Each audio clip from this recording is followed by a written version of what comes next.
Para medir el valor de una magnitud se utilizan instrumentos de medida. Por ejemplo, para medir la longitud se puede usar una regla, se puede usar un metro. Para medir el volumen se puede usar una probeta, una pipeta. Y estos instrumentos tienen a su vez una precisión u otra distinta. Entonces, vamos a conocer en primer lugar una serie de términos para entender a lo que nos referimos cuando más adelante los utilicemos. Hablamos de cota inferior cuando nos referimos al valor menor que se puede medir, cota superior al valor mayor que se puede medir, precisión a la menor cantidad de variación de la magnitud que se puede medir, es decir, la división más pequeña. Vamos a poner un ejemplo. Por ejemplo, en el caso de esta regla, la cota menor sería 0 centímetros y la cota mayor sería 20 centímetros. ¿Y cuál sería la precisión? Nos tenemos que fijar en la medida mínima que se puede medir. Es decir, o si tengo aquí de 0 a 1 centímetros y hay 10 rayitas, sería cada una 0,1 centímetros o 1 milímetro. Pues esa sería la precisión, 1 milímetro o 0,1 centímetros. Vamos a poner otro ejemplo. En el caso de estas tres probetas, esta más grande, ¿vale? Para mirar cuál es la precisión, lo que tendríamos que hacer es, del 90 al 100 hay 10 mililitros y como tengo 10 rayitas en medio, cada una correspondería a 1 mililitro, que es lo mínimo que se puede medir. Es decir, la precisión sería 1 milímetro, ¿vale? En este caso, como del 20 al 25 hay 5 mililitros y hay 10 rayitas, significa que cada una es 0,5 mililitros y esa es la precisión. Y por último, en el caso de esta probetita más pequeña, como del 8 al 10 hay 2 mililitros y hay 10 rayitas entre medias, sería 2 entre 10 la precisión, es decir, 0,2 mililitros, que es lo mínimo que se puede medir.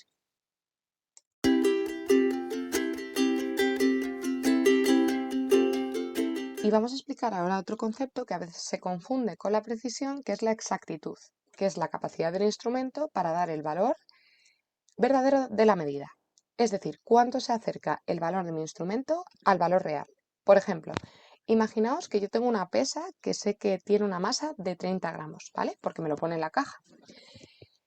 Y yo voy a hacer una medición en la balanza y la mido 4 veces la medición y me da 32,4, 32,4, 32,4 y 32,4. ¿Qué ocurre en ese caso? Que sé que esa medida no es exacta. ¿Por qué? Porque se aleja del valor real. Esa medida, sin embargo, sí que sería precisa.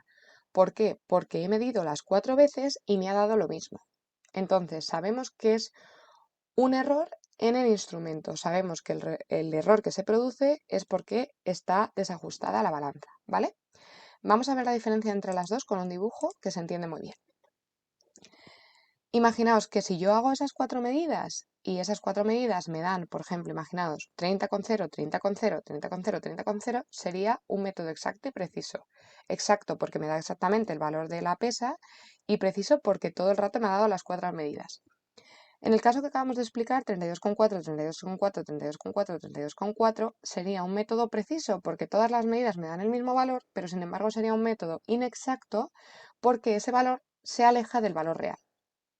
Vale, entonces ahora imaginaos que me dan las medidas 29,8, 29,7, 30,1, 30,3, ¿vale? Todos esos valores estarían cerca del valor real, por lo tanto sí que sería exacto. Lo que pasa es que sería impreciso porque cada vez que lo mido me da un resultado diferente.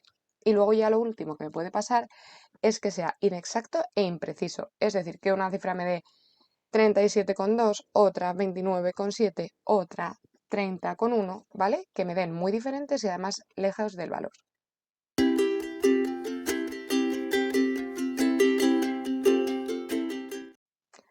Vamos a ver ahora la diferencia entre las medidas directas y las medidas indirectas. Las medidas directas son aquellas que se miden directamente sobre el instrumento. Por ejemplo, la masa que se mide en una balanza, el volumen que se mide en una probeta o la longitud que se mide en una regla. Pero sin embargo hay otras medidas que son medidas indirectas, que no se miden directamente sobre el instrumento, como por ejemplo la densidad. Para medir la densidad hay primero que medir la masa, luego medir el volumen y calcular el cociente entre ambas. Las medidas indirectas tienen un número concreto de cifras significativas, ¿vale?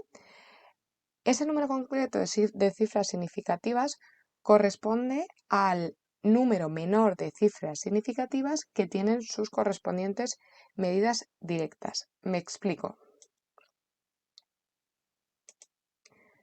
Si yo tengo que, por ejemplo, medir la densidad, ¿vale? Imaginaos que tengo una masa de 5,31 gramos y que tengo un volumen de 2,2 centímetros cúbicos, ¿vale? Y tengo que calcular la densidad. Bueno, este tiene dos cifras significativas distintas de 0, acordaos, y este tiene tres, y este tiene dos cifras significativas, ¿vale? Entonces yo calculo la densidad y digo densidad es igual a masa partido por volumen, es decir, 5,31 gramos partido de 2,2 centímetros cúbicos. Hago el cálculo y esto me queda 2,4136636 y sigue. ¿Cómo tengo que expresar la densidad? Bueno, pues como este tiene dos cifras significativas, el volumen, y este tiene tres, lo tengo que expresar con dos cifras significativas. Es decir, que todos estos numeritos sobran y mi densidad me quedaría 2,4 gramos partido por centímetro cúbico. Así tendría que expresar la densidad.